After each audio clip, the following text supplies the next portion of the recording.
The Morning Drive podcast from Double T 97.3 is presented by Cantex Roofing and Construction.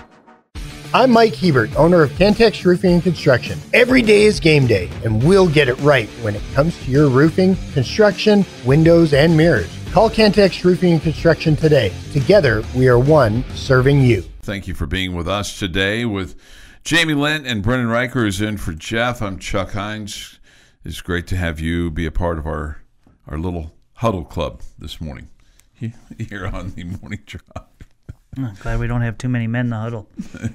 Been another penalty in the Cowboys-Giants game last night. Oh, my God. So we'll take your thoughts, comments. Yates Flooring Center chat line, Visual Edge IT hotline. It's open too at 806-771-0973. We come to you this morning as we do every morning from the First United Bank studio. And again, look forward to hearing from you. This afternoon, Clint Scott it's Rob Breaux and Mike Gustafson will be on location at the Overton Hotel and Conference Center with Tech Talk. So I'll be looking for those guys later on this afternoon. You can give them your score predictions as well. Robert weighs in. He has Tech at 38, Cincinnati at 27. Okay, that's pretty close to where I am. What is your chief concern similar to mine, or do you have other concerns about tomorrow?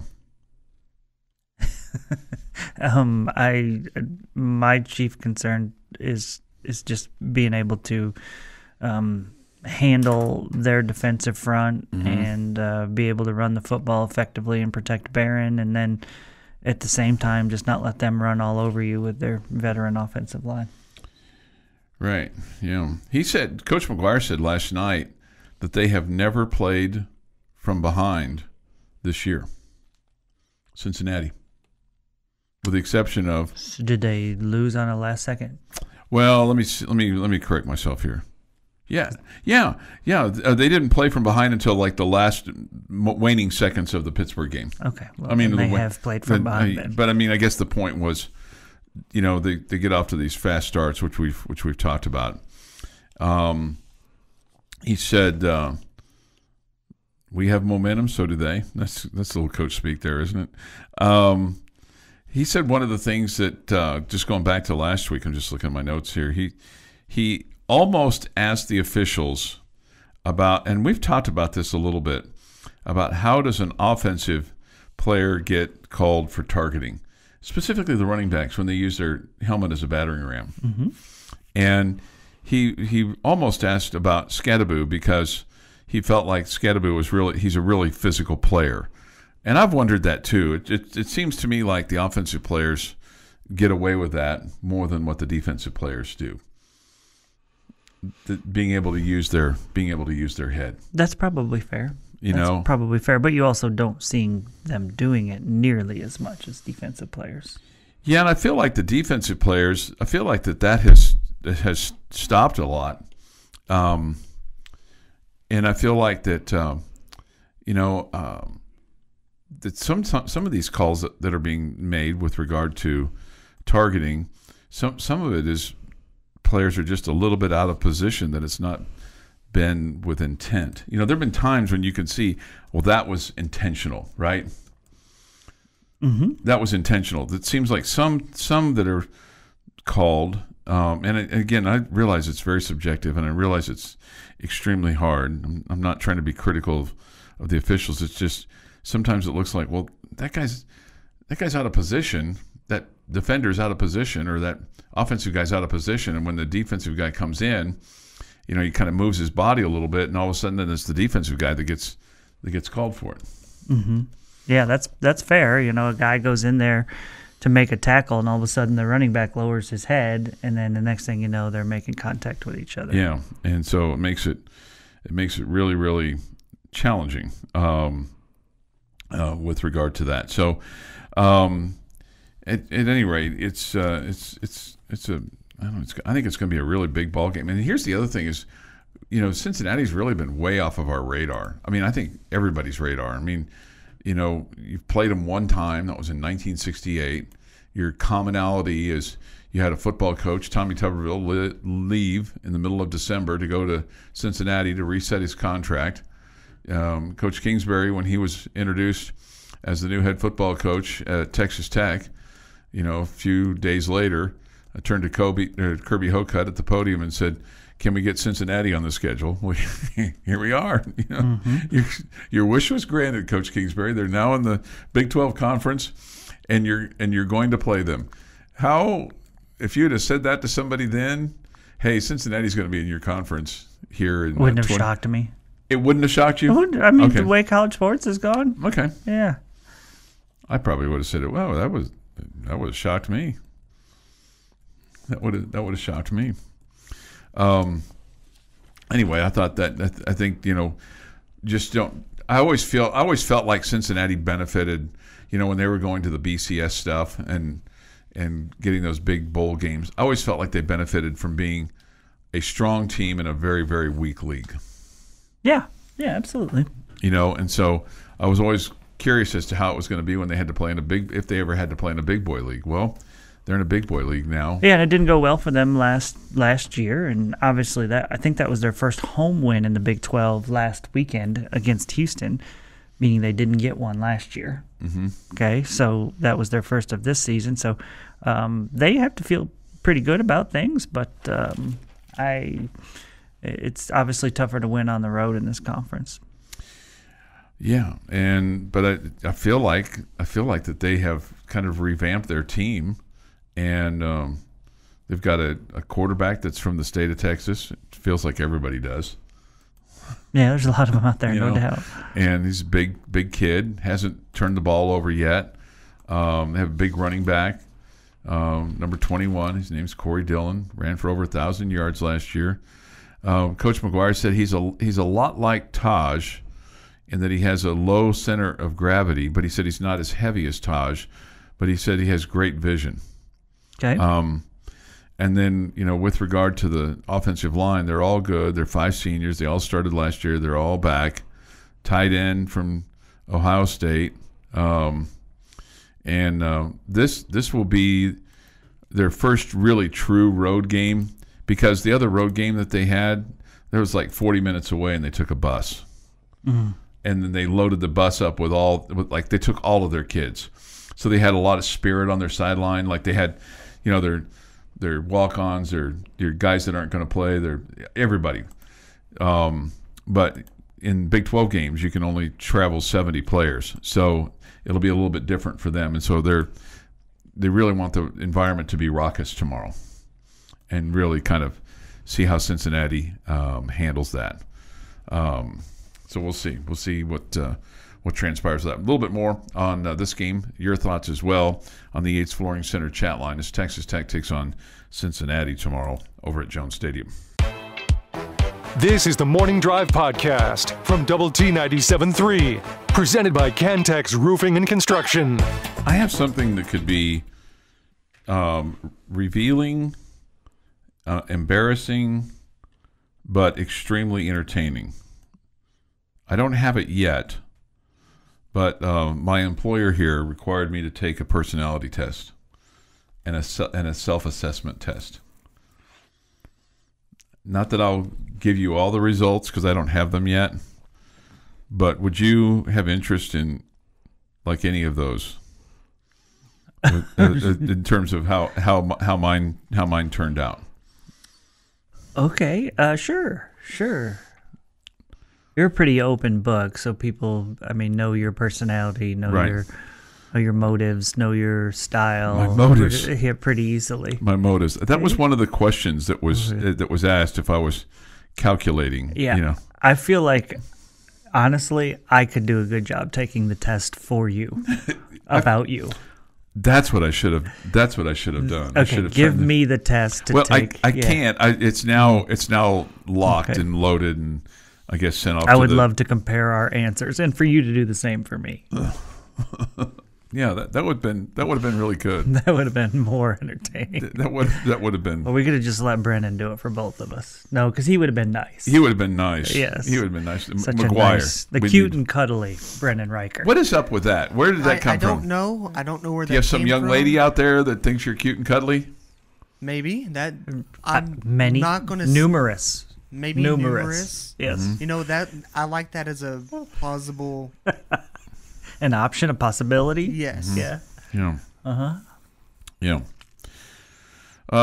Jordan writes in, and I think this is I'm going to take this as a compliment. Chuck, you forget we are not in a huddle. Y'all are the bartenders for all of us, the regulars, the fly-by-nights, and the new ones settling in. Oh yes, because I often describe our radio station when I'm talking to people about how think of sports as an equalizer. You could have a lawyer, a doctor, a policeman, a garbageman, a regular Joe.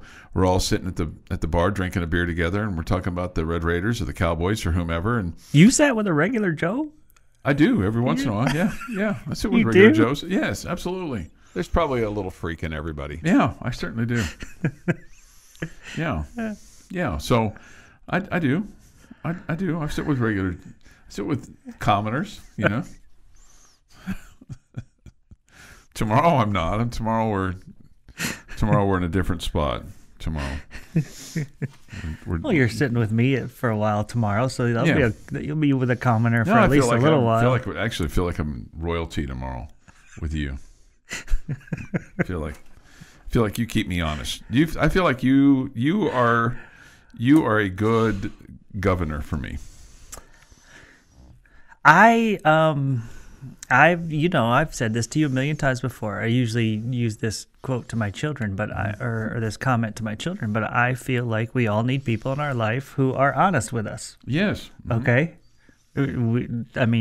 You don't need everybody to just tell you you're great all the time. Trust me, I got plenty of people need everybody to tell you you're terrible all the time. But you need somebody in your life. Mm-hmm. For me, it's my wife. Yeah. Okay? That's very honest with me. Yeah, she's pretty good with me. And I'm very honest with my children about things, Mm-hmm. And when their efforts or performances aren't top notch, I am willing to tell them that. Mm-hmm. Okay.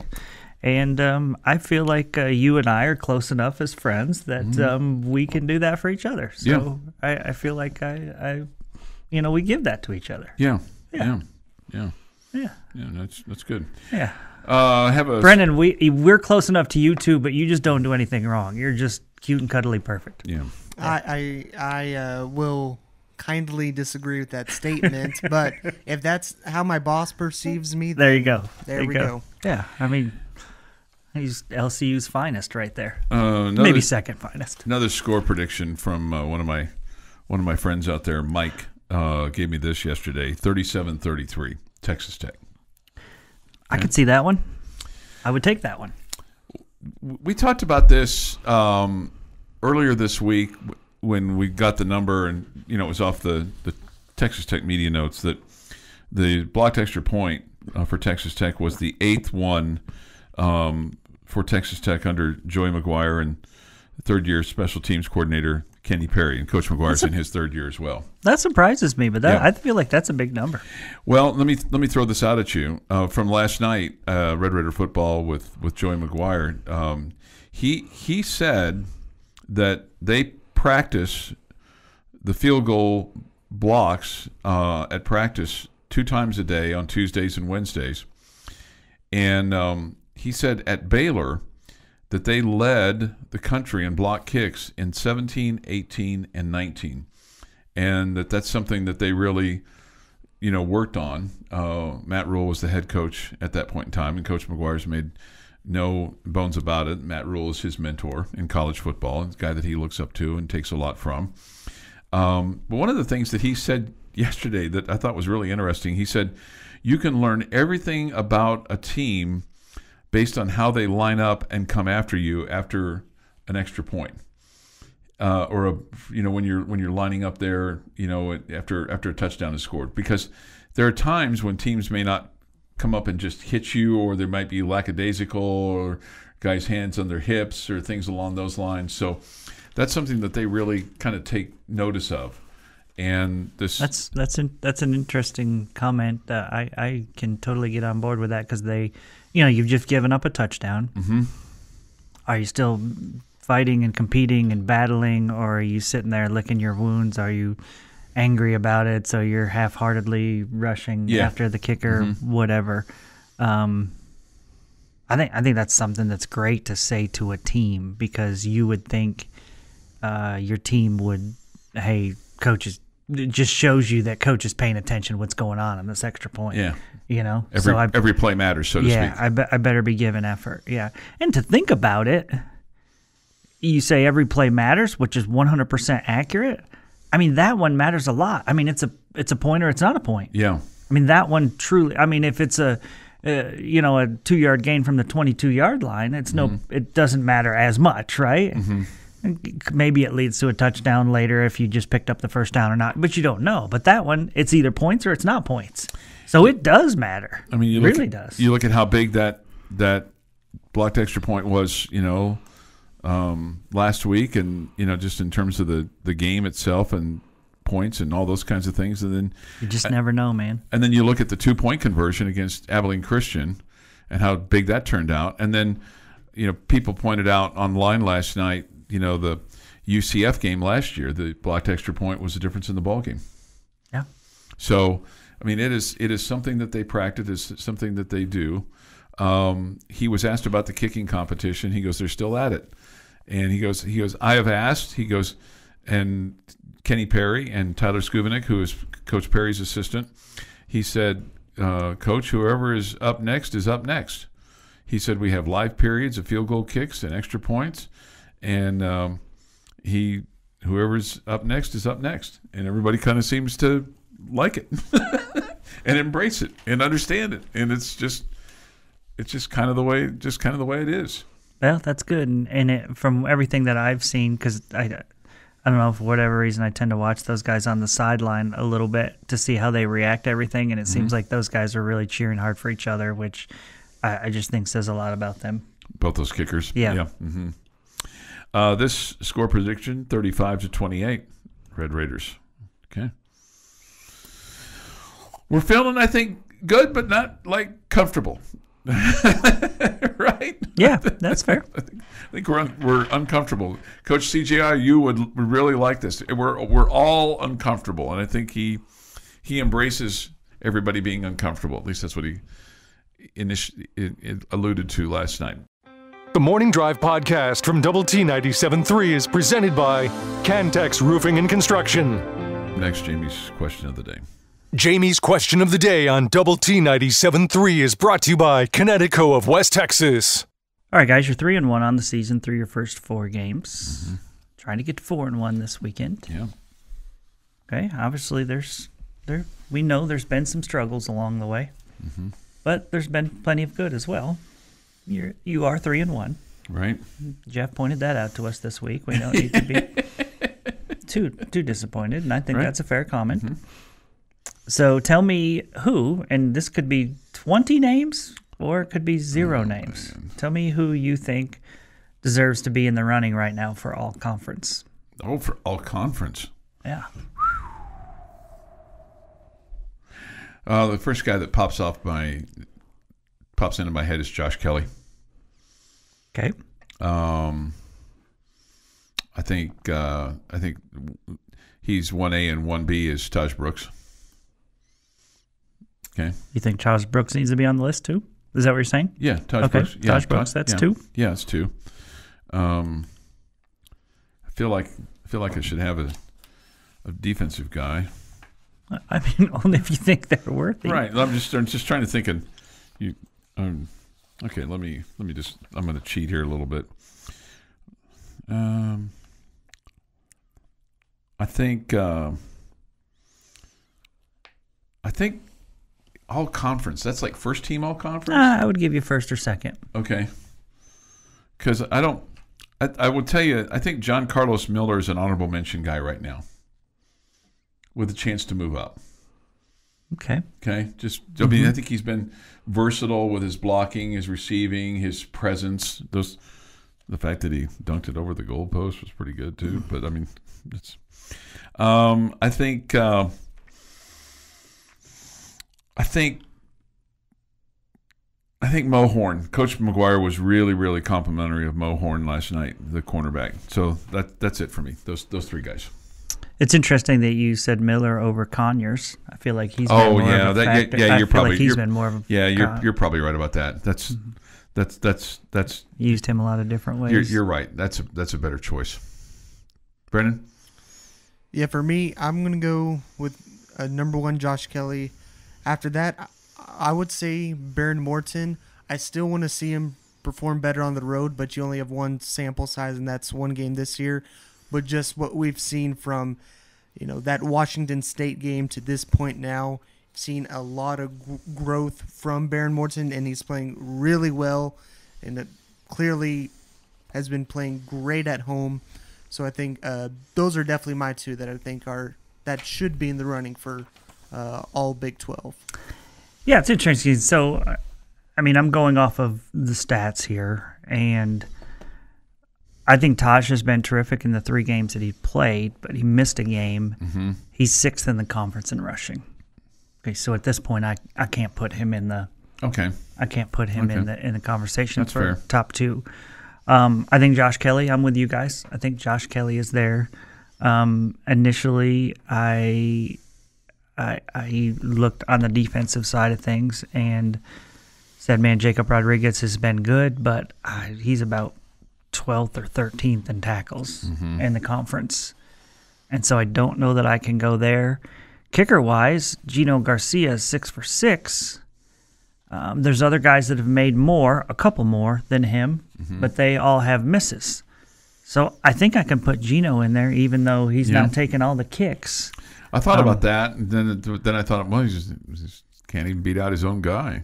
So maybe that just means you do actually have 2. I mean, you have the guy from Oklahoma State who's 8 for 10, guy for K-State 8 for 10, Utah's kicker 7 for 10, Baylor's is 7 for 10. Arizona State's is 7 for 9, and then you get to Gino Garcia, who's a perfect 6 of 6. And he's done pretty well outside of 35-yard line, too. If I'm looking at that,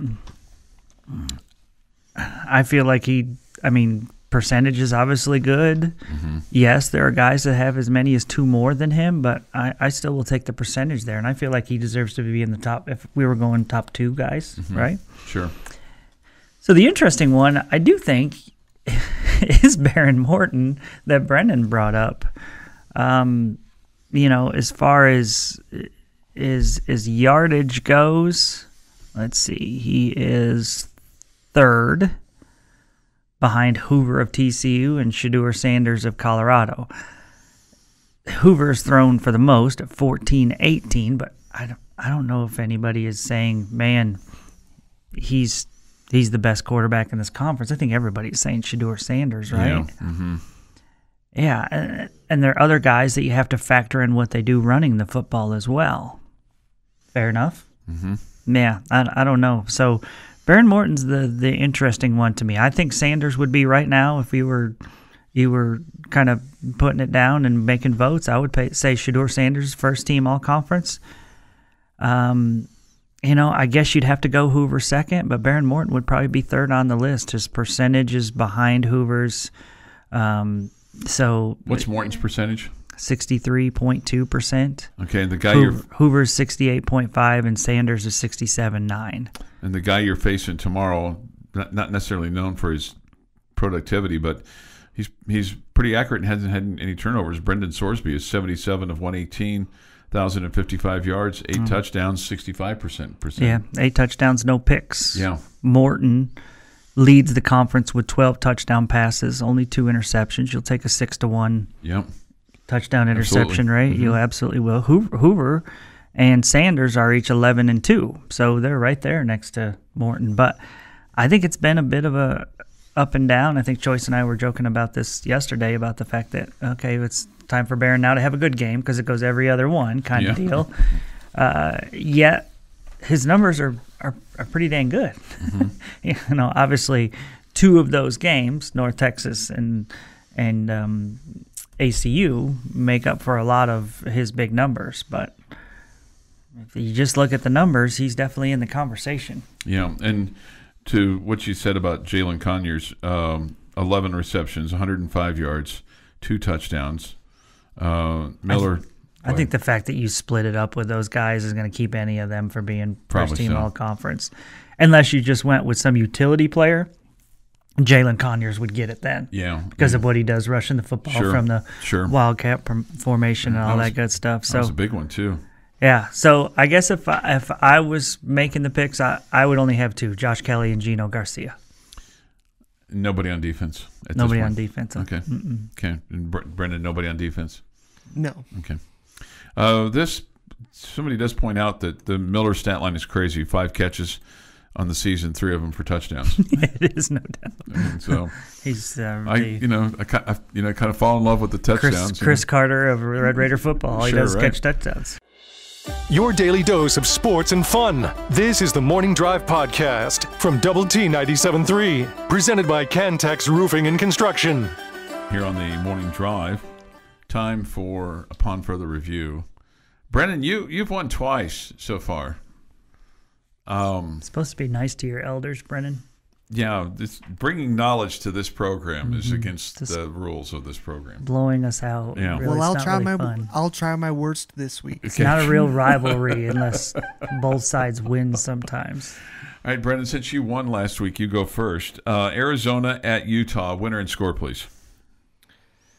Utah wins 28-21.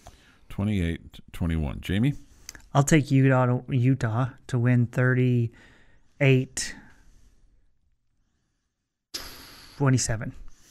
38-27.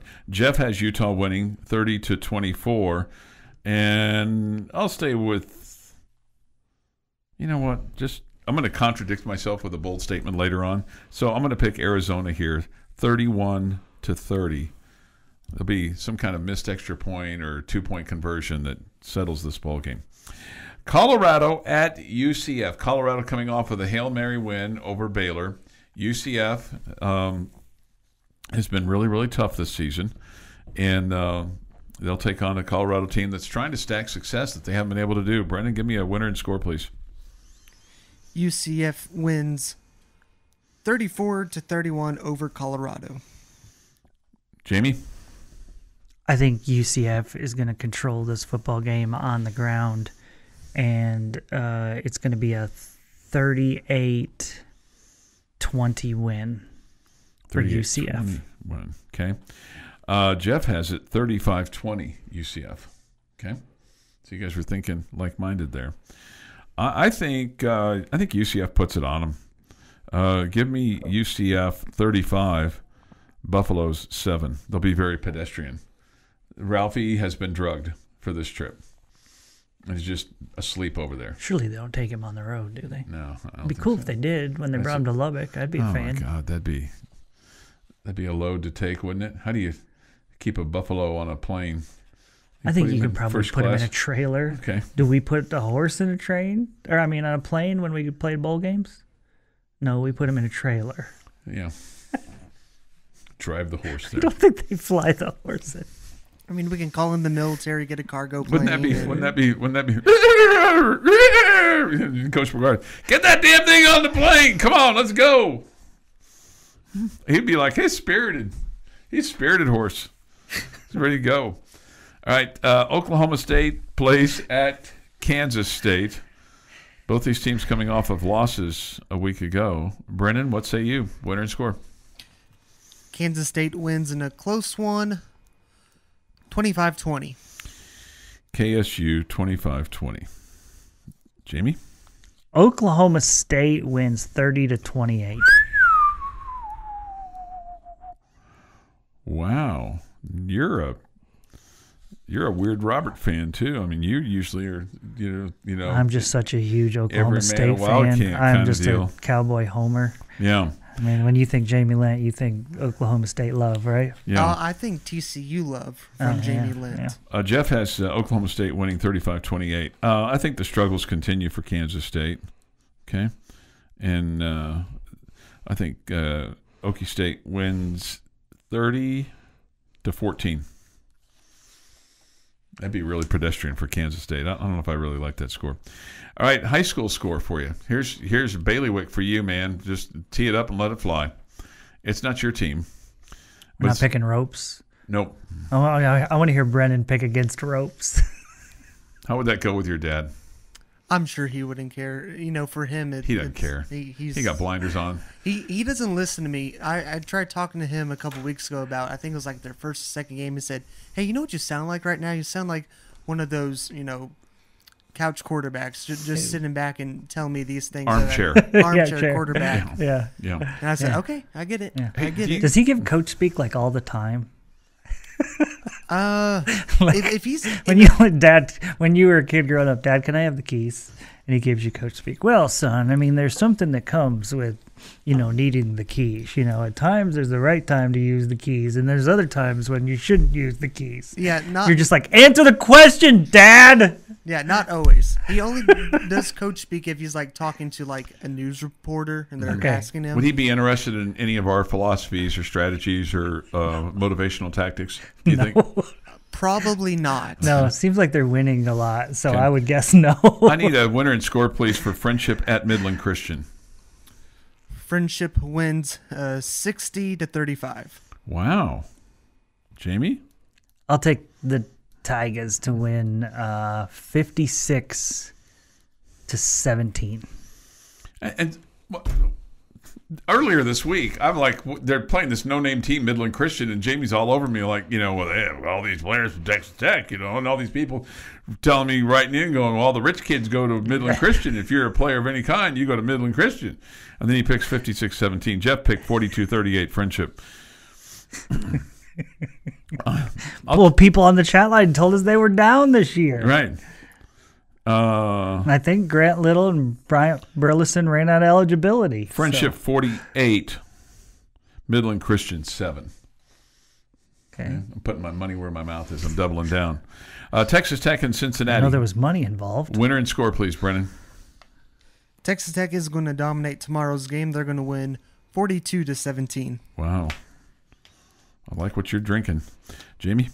34-24 Red Raiders. 34-24 Red Raiders. Jeff has it 35-17. I have it 31-28. Yards passing tiebreaker, Baron Morton. Baron Morton, 310 yards. Jamie? 286. Man, I was going to say 287, but I'm not going to do that to you. Jeff said 187. Oh, wow. Yeah. Is he throwing left-handed? I don't know. I'm going to say Barron, Josh Kelly, Jalen Conyers, Caleb Douglas, Taj Brooks out of the backfield. I'd say Barron has a big day. Put me down for 330 for Baron Morton. Okay. Love it. You like that? And you know what? How about this? I've just come up with another bold statement in my mind, so I'll save that for 8:45, but I think everybody will love it. This is the Morning Drive Podcast from Double T 97.3, presented by Cantex Roofing and Construction. That means it's time for the lucky local winning word. Double T 97.3 in the home zone, making your house a home, have teamed up. We're giving away money again every Wednesday, Thursday, and today. We gave away money on Wednesday. We gave away money yesterday to Carl Baumgartner. I saw him last night at Red Raider football with Joy McGuire. He was wanting his $250 from us, so I went to the guy that makes $3 million a year and I said, hey, Coach, you got $250. Carl over here is just hammering me for the money, and so he scratched out, his wallet, $250, and so we're going to make our check out to Joy McGuire in lieu of Carl from Lubbock. Is that okay? Chuck telling stories. It's not the truth. Just telling stories. Views expressed by this host are not factual. I'm surprised we don't have that, to be quite honest with you. I thought you were going to tell me he went out to his car and in the change compartment just gave him $250 worth of change. Right there. Bunch of pennies and nickels. Sure, right. At any rate, we give away cash, and we'll actually give it to you, okay? We're not like UNLV. We're not Indian givers. Anyway, it's a local contest, not a national one. The money will be given away to lucky local listeners just like you. It's a cash giveaway with 30 winners from the home zone, making your house a home. And here on this Friday the 27th, they'll be in action soon. Another NBA name, Jamie. Mavericks, as in Dallas. But you don't have to put in Dallas. Just put in Mavericks. Go to doublet973.com. Get registered to win. The more times you enter, the more chances you have to win. Okay? That's how it works. Okay. All right. One thing that Coach McGuire was asked about last night, he was asked about hyping up the players. This is from the audience. He's like, favorite thing to hype up the players. And he said their theme right now is be the first to the fight. So, I mean, they want them like coming in hungry, coming in ready to go, be the first to the fight, blah, blah, blah. And he said that they have shown the players the Hagler-Hearns fight from April 15th, 1988. That's the one-round fight. It was like 100 punches thrown in that round. And then the other one that they had shown was the Mayweather-Gotti fight, and he cited round number 9. He said they even have gone out and gotten one of those bells, that they ring, ding, ding, ding, ding, ding, ding, ding, Mm-hmm. And so the players ring that. So it's time for a fight. So you can expect that tomorrow. You won't probably see it, but they'll do that in the locker room. If you were a football player, or if you were going on a sales call, what gets you hyped up? What would it take? Is it a speech from somebody? Is it a song? Is it? I like a little AC/DC. Yeah, you need somebody to grab your helmet and scream in your face. I like a little Eminence Front by the Who. I like. That's good. Yeah, no, that's good stuff. What about you, Brendan? Whenever I was in high school at powerlifting meets, right before I would do the lift, I had my headphones on, and it would be Enter Sandman. Okay, all right, that's a good one. Yeah, as it crescendos, take the headphones off, give them to Dad, get under the bar and lift it, squat it, deadlift it, whatever. Yeah, Lose Yourself by Eminem for me. Okay, Lose Yourself by Eminem. Big tennis match. That's really cranked up in Jamie's Jeep. Okay, Jamie's Jeep. All right, let's make some bold statements of proclamation as we close things out on this Friday morning. So let's start with Jeff.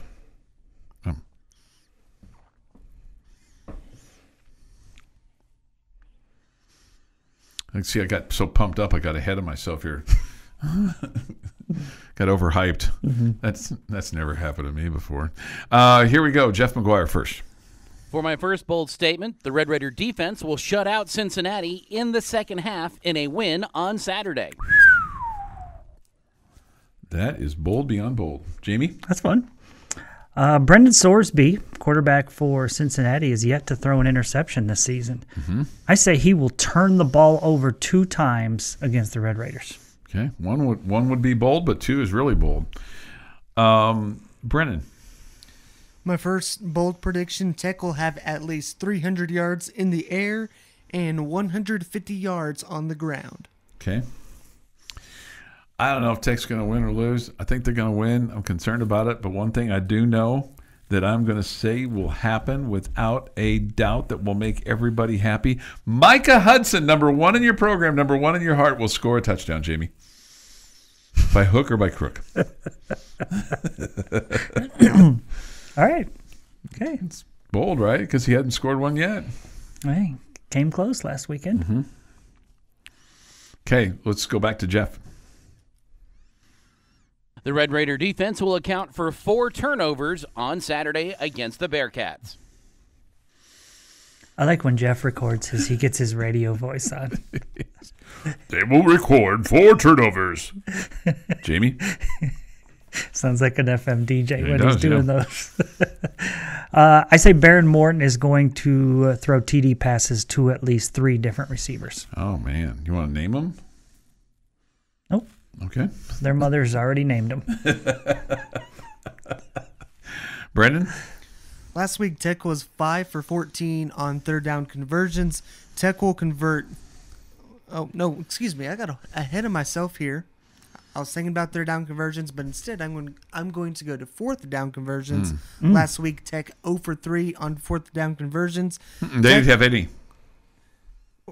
0 for 3? They Against them. They didn't.